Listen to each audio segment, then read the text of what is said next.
nacía un niño en los tiempos del Señor, en los tiempos de Jesús.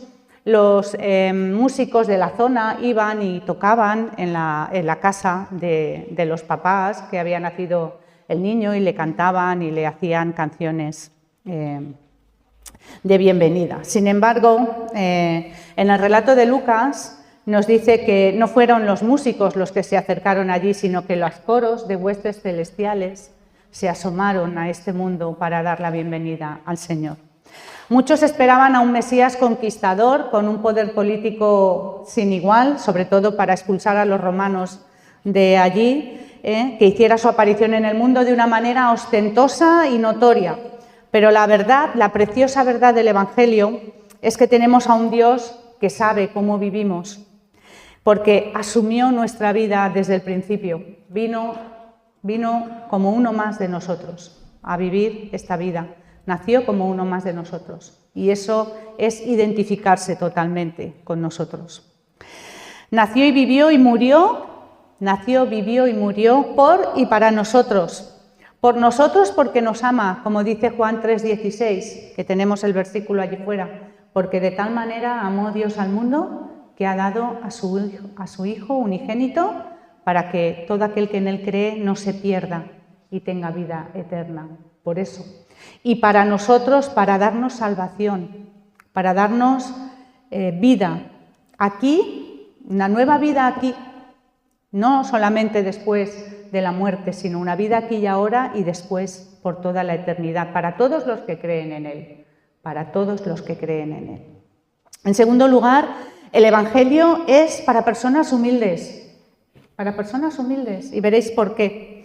Las personas más humildes de este mundo fueron las primeras en recibir el Evangelio. ¿Quién estaba allí para recibir el Evangelio? Los pastores.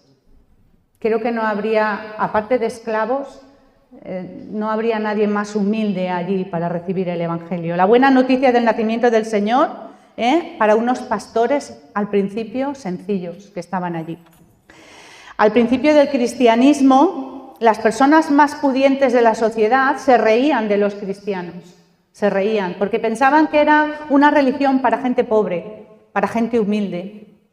Y no les faltaba razón, a pesar de que había personas pudientes, y en el libro de los Hechos lo tenemos también en la Biblia, que había personas de buena posición que recibían el Evangelio.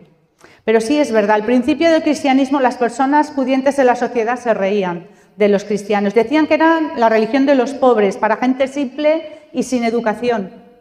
Seguramente lo sigan diciendo hoy en día, seguro. Cuando el cristianismo comenzó su andadura, la mayoría de las personas que lo recibían la fe del Evangelio, eran personas sencillas, de vidas sencillas.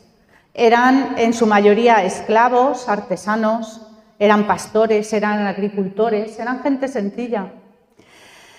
Gente de los estratos más bajos de la sociedad, aunque, como hemos dicho, también había personas de alto nivel social.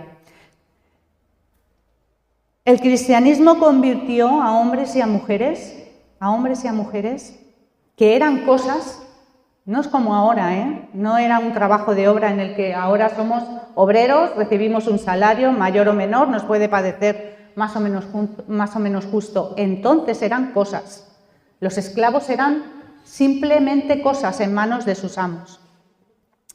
Pues convirtió a hombres y a mujeres que eran mera mano de obra, porque tus hijos también pasaban a ser mano de obra de tu amo, los convirtió en hijos e hijas de Dios. Pasaron a ser hijos e hijas de Dios. Dios dio dignidad a los indignos. A los que no tenían vida personal, les dio vida propia. El mensaje de Jesús les llegaba a estas personas, no porque les decía que eran importantes para la sociedad, porque podían aportar algo a la sociedad, no era por eso por lo que les llegaba. Les decía que eran importantes para Dios, que eran sus hijos, y eso valía más que cualquier estatus social en la sociedad. Y esto también es aplicable a nosotros, porque cuando uno se entrega a la fe de Dios, puede parecer que los demás nos señalen, ¿verdad? Y caigamos en todos estos estereotipos de que somos una religión para gente, la fe es una religión para gente sin formación, gente sin estudios, y nos pueden señalar, pero el Señor nos ha hecho hijas e hijos suyos, y eso vale más que cualquier posición en la sociedad. Pero es cierto, el Evangelio es para personas humildes, es verdad, porque hay que ser muy humilde, mucho, para descender mucho en nuestro orgullo interno. Hay que ser muy humilde para hacerse una mirada interior y descender en nuestro orgullo interno y darnos cuenta de que necesitamos a Dios en nuestras vidas. Hay que ser muy humilde para eso. La verdadera religión, dice William Barclay, empieza solamente cuando nos damos cuenta que no podemos hacer nada por nosotros mismos. Nada. Y que Dios es el único que lo puede hacer y lo hará todo. El único. Para Dios las personas débiles,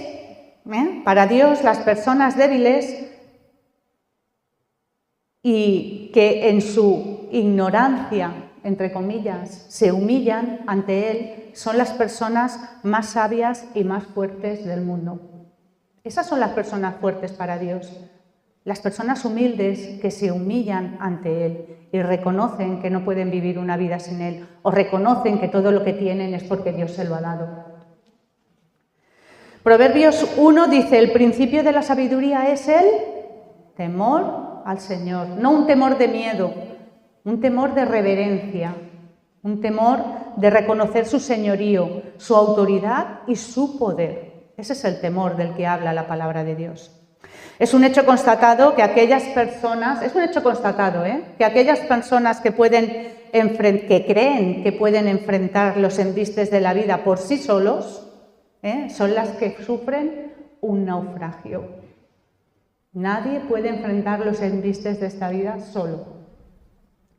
A través de un niño, Dios mostró al mundo que su reino no sería un reino de poder y dominio, sino un reino de servicio, de sacrificio y de cercanía, y de amar al prójimo.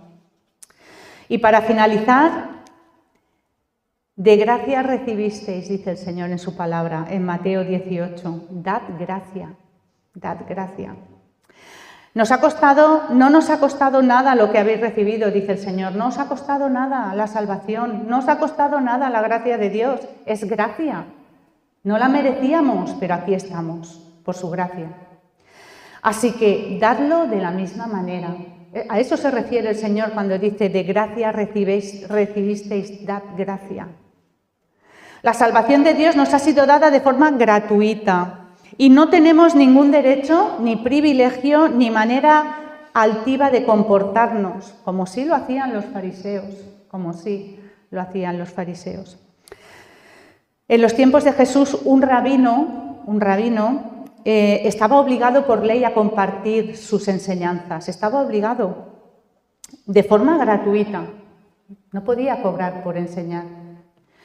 Le estaba prohibido enseñar la ley de Moisés de forma remunerada.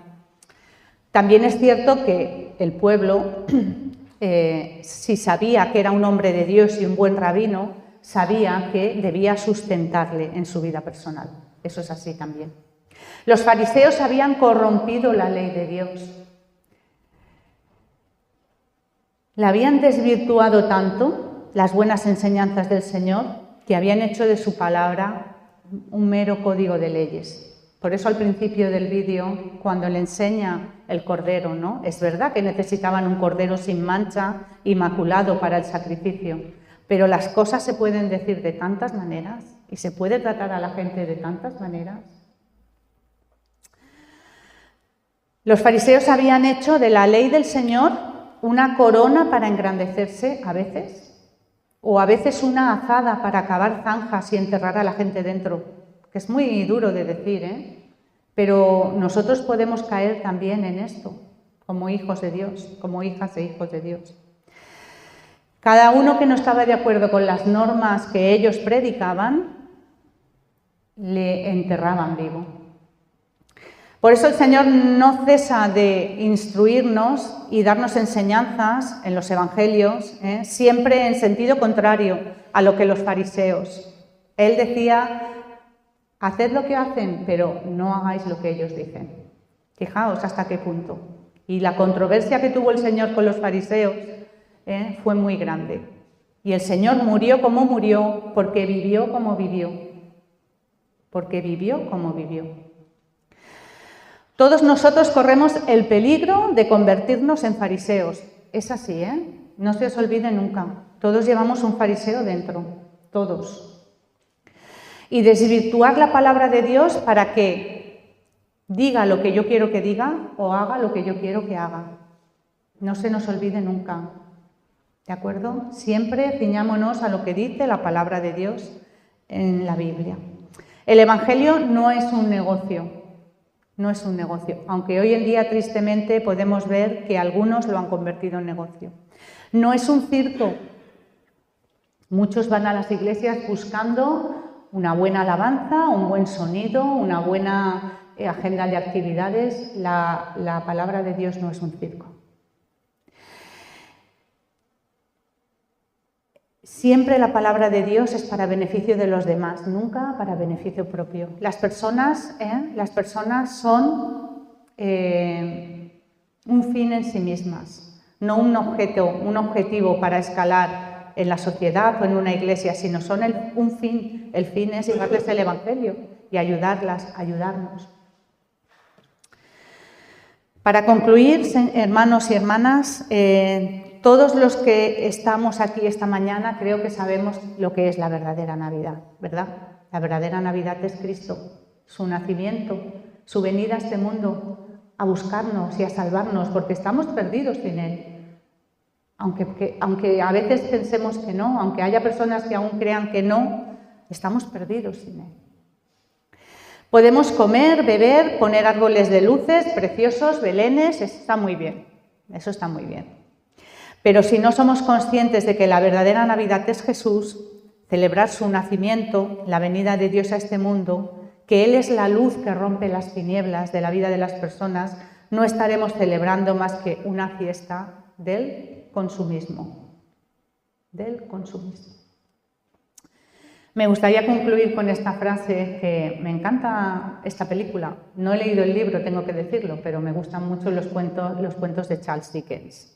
Porque algunos dicen que la Navidad empezó con él, pero no es así.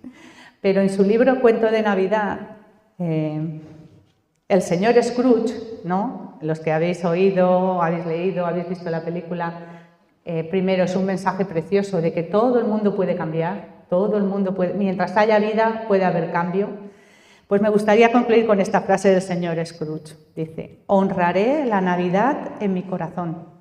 Honraré la Navidad en mi corazón y procuraré conservarla durante todo el año. Fijaos qué bonita. Honraré la Navidad en mi corazón y procuraré conservarla todo el año. Pues que sea así, hermanos y hermanas, que procuremos honrar a Cristo en nuestro corazón, que Él es la Navidad, y llevarlo durante todo el año en nuestras vidas. Amén.